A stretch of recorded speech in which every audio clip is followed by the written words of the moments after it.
Hi everyone. In a healthy sense, Mars in Leo is the courage and the trust and confidence in oneself to actualize, to shine, to be oneself. Even if there's a vulnerability that says, well, maybe people won't like me or they're gonna look at me funny.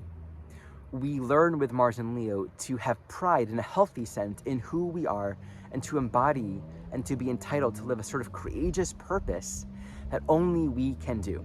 And this might inspire others to follow. This might trigger a lot of people.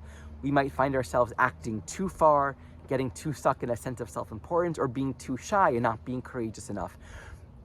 There's an immense amount of deep inner work that happens with Mars in Leo in cultivating the confidence and the resiliency to show up and to exist and to be seen and to stay true to oneself. And this is something I spoke about in my recent video on the Mars-Pluto opposition in the current elections, and I want to give a little more dimension to this. One very tender, vulnerable, and delicate facet of this Pluto-Mars opposition, with Pluto soon to move into Aquarius, is there can be a hyper penetrating, permeating awareness of who I am relative to the rest of you. Now, who are the rest of you? We all have different circles and groups and communities that we're a part of in life, many of them. Each one of these circles sort of have their own nature, right? Obviously, they're composed of all these different individuals, and not one individual is alike, but then the community itself has a certain field, has a certain group resonance.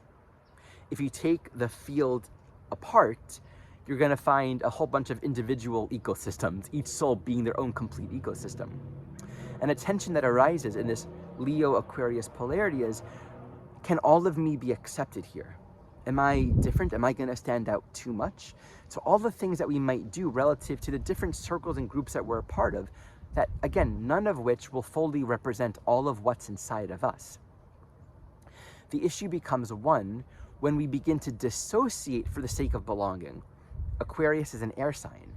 So all of the air signs on some level can speak to the stress of being a social being that wants to belong, that wants to fit in. So I'm only going to dress a certain way or speak a certain way or only bring certain things up with this group because they won't be able to embrace all of me, or it's not going to work here. And there's a Capricorn dimension to this that's actually appropriate, right? There are appropriate boundaries and parameters and things you do and don't do in different contexts and environments. There's nothing wrong with that. But when it becomes a matter of suppression for the sake of belonging, where we're denying and sort of dissociating from facets of our own individuality, it's going to grow and build a tension where progressively we might begin to see, I can't be myself around you. And that actually becomes a point of greater polarization. And then we become sort of attracted to, where can I be myself? And the disempowerment here is looking on the outside, looking for the world, looking for the right agreeability, for the right community, the right political group, the right party that can allow me to be all that I am. But we won't find it. We never will find it. Because each individual is fully and uniquely what they are. And we compose these incredibly colorful and diverse elements. And the deeper truth is that we all belong. It's only when we begin to perceive that these differences are a point of innate contention, that because we are different, or we come from a different projection or matrix of reality, which is really all that this is, we somehow can't coexist here in this matrix of reality that we're all making up anyway. It's a very interesting thing. It's like kids playing in a classroom, and these kids are making up their own game, and this kid's making up their own game, and this game that you made up isn't really working out with this game that you made up. And like, well, we all made it up. But really, we're just in a classroom, and like in 10 minutes, it's going to be break time, and we're going to all have a snack. There's a quality of learning how to take all of this lightly and not get too fixed on that sense of differentness. So besides for that dissociation, the other dimension or dynamic that can arise here is a sort of paranoia. I can't say anything, or I can't do anything here. So I'm, either going to leave, right? Or I'm going to sort of put on this protective defensiveness and, be like, how dare you say this or do this, and begin to other the people that we otherwise actually wanted to be a part of. And the archetype of othering is a very interesting thing. When we other people, we're going to be afraid of them because they're going to symbolize something that we don't know is inside of us, and that's going to be a threat to our sense of identity. When we other people, we won't be able to contend with or integrate with them, because it's that which is inside of us that we just simply don't want to see. Othering is a deeply, seemingly innocent and very easy thing to do. It's actually an incredibly violent and destructive psychology.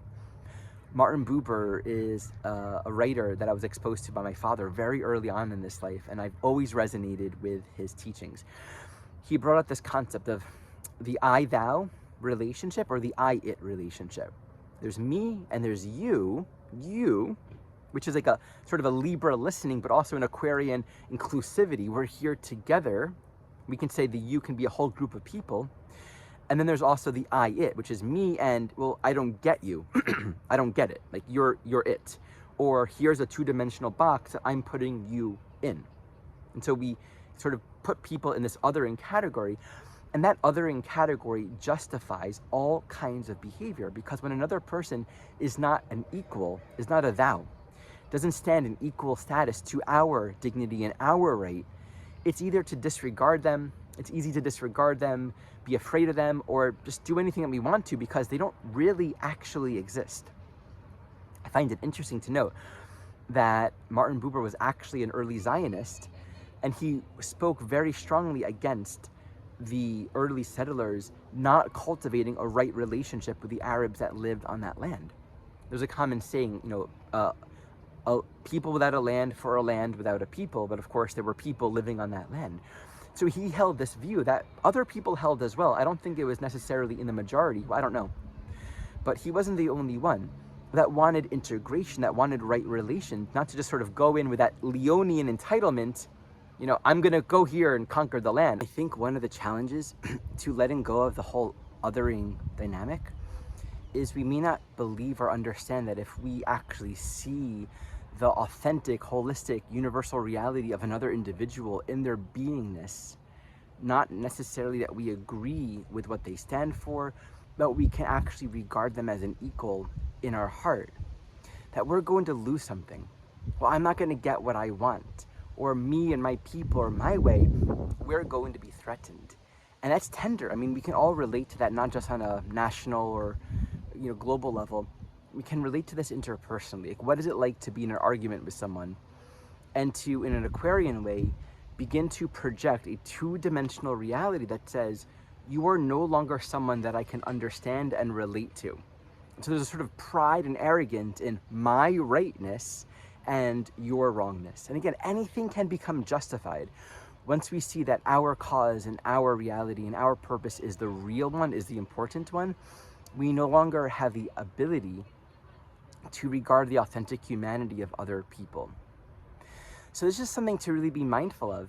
While embracing our individual differences, Aquarius corresponds to observation.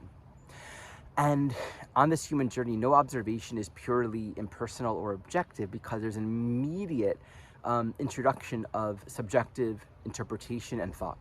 This is where Jeff Green spoke to Uranus corresponding to the higher mind. These are signals that are coming from just the matrix of reality itself, or just the universal archetypal nature of reality. It's completely impersonal. It doesn't interpret itself. It doesn't give itself a name, but that's immediately assimilated by the linear mercurial left brain function that's identifying it and giving it a name, and then synthesized and given meaning and context to the larger holistic nature of reality. That's the Jupiter right brain dimension. We're constantly doing that. Like, to stay in pure observation mode is literally to be without identity. And that's why Aquarius corresponds to liberation, right? We're liberating from the precedent, from the conditioning of the known, that everything that we've been seeing has been a function of our past learning, of our past conditioning. And this doesn't mean we are to remain just blank templates of just pure witnessing. No, we're going to be impelled into specific perceptions that correspond to the edge of our own evolutionary journey. We're going to crystallize ideas and thoughts and perceptions of reality that allows us to play out whatever we're working out. And I mentioned this in my last video on this topic. We have there's a spiritual debate amongst the orientation of Gandhi to be very in the world as an activist from a spiritual point of view, and Ramana Maharshi, a contemporary, and they never met, which I find to be interesting, who in a sense renounced the world as an illusion and spent his entire life pretty much up on a mountain. Which path is right? And the answer is, you can't even operate on that level. You have to honor each individual path and the path that we each need to walk. And the path that we need to walk is going to say there are certain perceptions and crystallizations of identity that we need to play out. But we don't make it unnecessarily long and sort of make it harder and slow it down when we remain free of unnecessary division and judgment. This is where we can recognize where we're falling into the trap of other or wanting to put people into a box so we can establish our own sense of security. This allows the learning journey and really the liberation process to continue without too many impediments. Coming back to the topic of Israel and Palestine, one of the things that I've loved the most is watching videos, and there are a few really great TED Talks, where Palestinian people and Israeli people, both of whom have lost loved ones, have in theory a reason to hate or distrust the other, have conversation with each other. There are peace organizations that are bringing people together and actually teaching children to orient from a place of togetherness.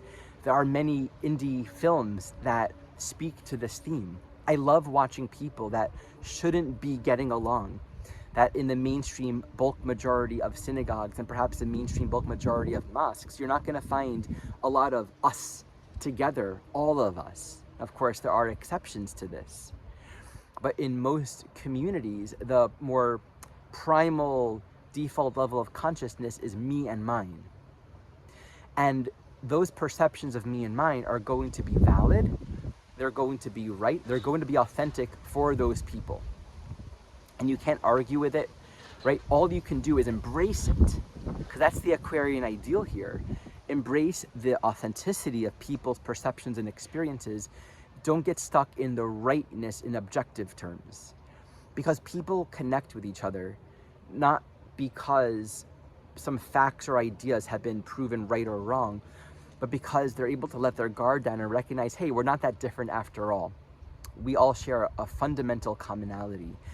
Coming back to the classroom example, all of the kids are really in the same boat, and they may not be able to perceive that because there's the cool kid, the ostracized kid, the bullied, right? I mean, we have all these interpersonal dynamics that are very real and intense, but when the bell rings, they all get in line. When it's time to go outside, they all go outside.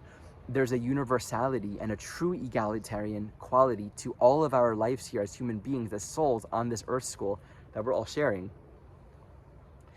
And when we can start to relate to each other from that ground of perception, we treat each other and we train each other and we teach each other to recognize we're all here together and that there's no inherent threat between your actualization, your safety, your belonging, and my own. And in fact, they are inseparable and they have to come together. All right, those are my thoughts on that. This week, Pluto Square the Nodes class series begins on Wednesday. You can enroll in the entire series or just enroll in individual classes. The first class will be on Pluto squaring the lunar nodes. Check it out in the description below. And as always, thank you for watching.